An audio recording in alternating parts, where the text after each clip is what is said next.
mga kababayan, ang watawat na naladlad sa inyong harapan ay siyang watawat ng ating bansa, ang Pilipinas. Kumakatawan ito sa isang bayan nagkakaisa na sa bawat himaymay ay may angkop na hugis ng kabuuan. Isang pangheograpikong sakop na mga lupain na walang kabawasan. Isang republika, demokratiko, malaya at nagsasarili. Ito'y siyang sagisag ng pambansang kalayaan na nagsasalarawan ng lahat ng kaakit-akit at dinadakila sa buhay ng Pilipino. Hinubog ng matipunong kamay ng panahon, binigyang buhay ng isang mapagmahal sa kalayaang mga mamamayan at inakay ng mapagpalang diwa sa luklukan ng mga bansa. Naging pamalagi ang palatandaan ito ng ating mga pagmamana at nabubuhay na sagisag ng ating mga karapatan nang tayo ay isilang. Sa kanyang pangalan, itinala ng kasaysayan ang pagkakatuklas at pagkakatatag ng isang bansa. Ang kaluluwa nito'y mabubuhay hanggang sa wakas ng panahon at ang kanyang matatayog na mga adhika ay matatapos lamang kapag ang mga bansa at mga lahi ay magmaliw ng ganap. Ang araw ay nangangahulugan ng kawalang hanggang buhay ng ating bansa at sagisag ng palagi ang liwanag na pumapatnubay sa kapalaran ng ating lahi. Ang 8 silahis ay kumakatawan sa unang mga lalawigang nagkasama-sama.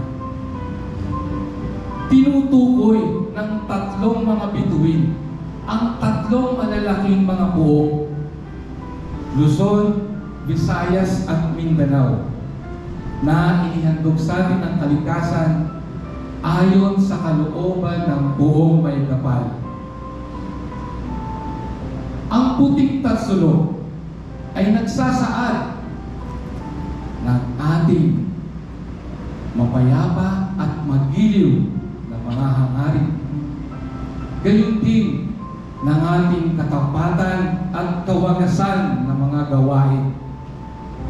Ng 3 mga simulain ng masonerya, ang pagmamahal kapatid, pagsaklolo at katotohanan, at ng mga banal na panuntunan ng pananalig, pag-asa at pag-ibig. Ang bughaw na kalawakan ay nagpapakilala ng ating pag-ibig sa inang bayan, ang ating matayong na panuntunan at hangarin, at ang mapalad na habing pula ay nagpapahayag ng ating walang humpay na kakayahan na nagpapanatili sa atin sa isang bahagi sa kalawakan ng kalangitan. Sa kabuuan, ang tatsulok, ang araw, at ang 3 mga bituin na bumubuo ng ating watawat ay maliwanag na mga sagisag ng pagkakapatiran ng tao sa ilalim ng patnubay ng pagiging ama ng Diyos.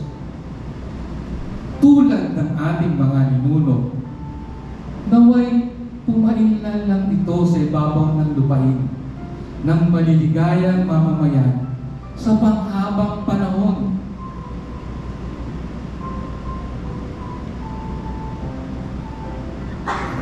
Hayun ang ating watawat, gumawagayway, isang sagisag ng pampihirang ganda at makabayang kahulugan.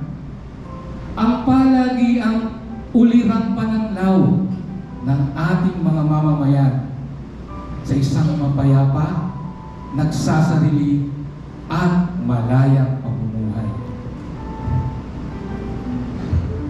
Magpugay kayo rito, sapagkat ito ang kabuuang ganap ng kaligayahan at kagalakan ng ating mga ninuno sa panahon ng mga siglong nagdaan.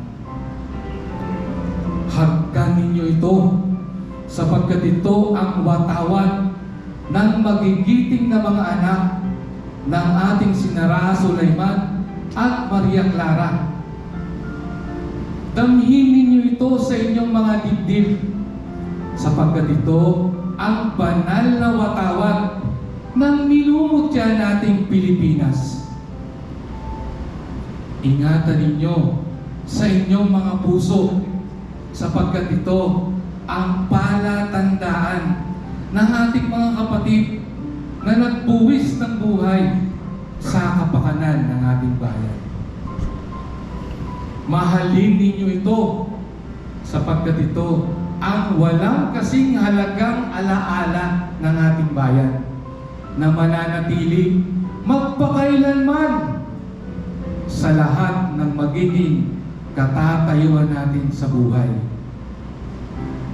Igalang ninyo ito ng lubusan, sapagkat ito ang nabubuhay na katauhan ng diwa ng lupang ating sinilangan. Pintuhuin ninyo ito, sapagkat ito ang banal na tipabal na siyang pinantakip sa duguan at luray-luray na katawan ng ating mga kawan na nangamatay. Magpala at ialay ito sa may kapal, sapagkat ito ang bunga ng mga pagpapakasakit ng ating mga bayani na mamayapa na. At magtiwala sa makapangyarihang Diyos at sa makataong katarungan upang ito'y mapamalaging sa inyo, sa inyong mga anak, at iaanak pa ng inyong mga anak.